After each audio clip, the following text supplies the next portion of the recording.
Hey, welcome to today's United States. No surprise, the baby boomers are in charge now.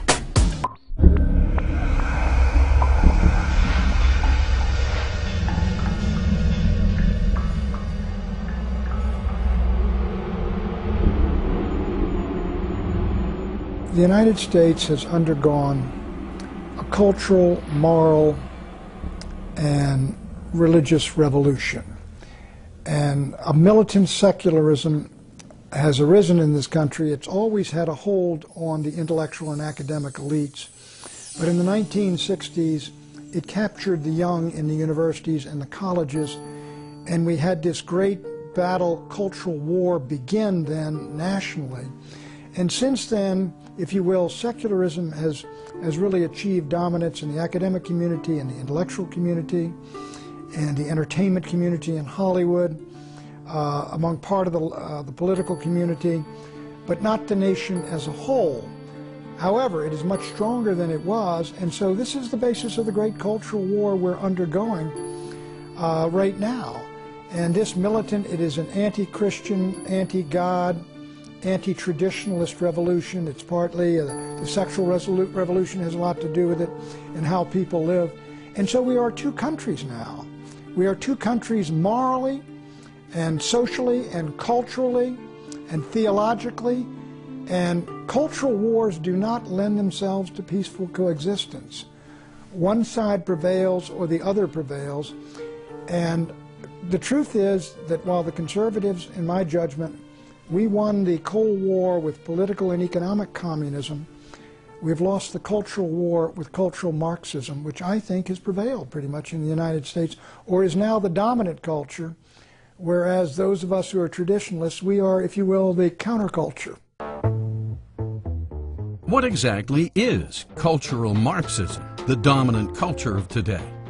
How did the founders of communism figure out a way to take over our country, not with guns and weapons, but with values and ideas? Let's take a closer look at this and see exactly how it happened. There was a man named Karl Marx. Marx got an idea. His idea was that the workers of the world should unite and rise up to counter an evil foe, that foe being capitalism. Capitalism, the idea that people and private companies should be able to own the means of production and be free to earn and have as much as they wished, was anathema to Marx. Marx felt the state should own the means of production, as well as products produced, and then the state should distribute a fair share of all such products to each and every worker.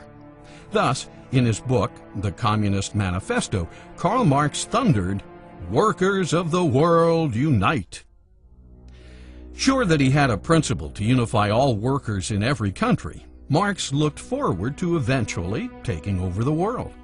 Karl Marx believed that you would have a rebellion by the workers against the capitalist system, which would then create a Marxist communist society where you would have dictatorship of the proletariat. Unfortunately, when World War I broke out, the workers of the world did not unite. In fact, the workers united with their respective countries and fought each other. What happened was the Marxists had an enormous disillusionment when the French and the Germans and the British workers all rose up for the fatherland and went to war happily, fighting one another. Marx's idea was a total failure. Workers were more loyal to their respective countries, churches, and cultural values than they were to their counterparts in other countries.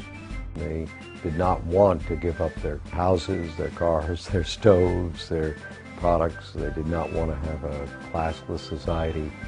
They did not vote, and they didn't even have an overthrow. Some years after Marx failed, several of his disciples got a new idea on how to take over the world.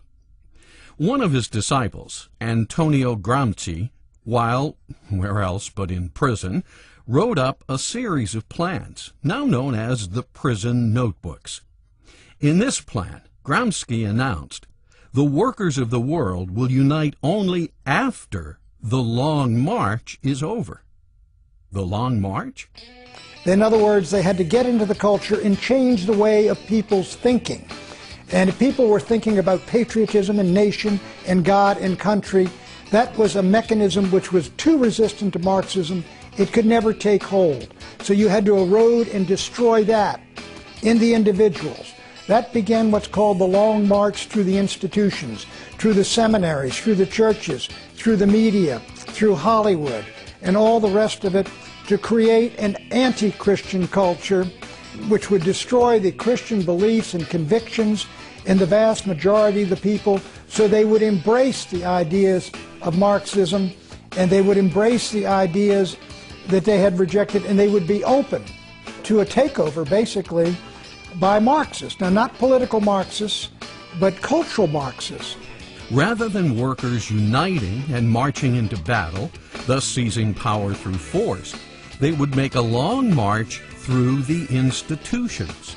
Institutions like the arts, cinema, theater, literature, schools, college, seminaries, newspapers, magazines, and what is now known as radio, TV, and the mass media.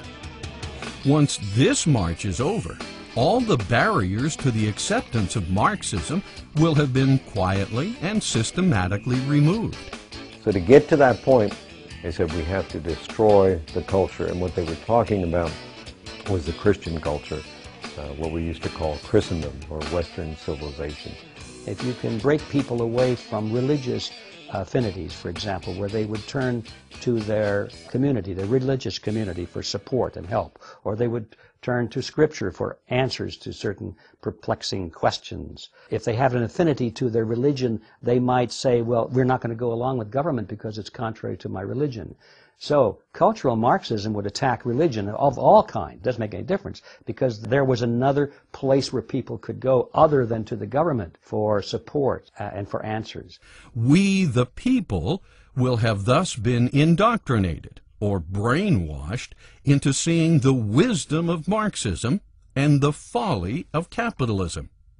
Thus, the door to socialism and communism will be open, and the door to a constitutional republic closed, because the success of cultural Marxism means the demise of the U.S. Constitution.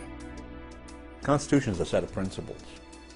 It's based ultimately on a moral code, because you go back to the Declaration of Independence. What was the basis for the Declaration of Independence? The law of nature and of nature's God, right? The ultimate moral code. But if you don't follow those principles, if you try, as the expression goes, shave a point off here and there to make a buck, or to be reelected, or if you're a special interest group to get some kind of a government subsidy, then the consequences are going to be, in the long run, deleterious to society as a whole. And there's the difficulty. There are too many people that are thinking in the short term and not applying these principles, which are designed to give us a long-term stability to this system.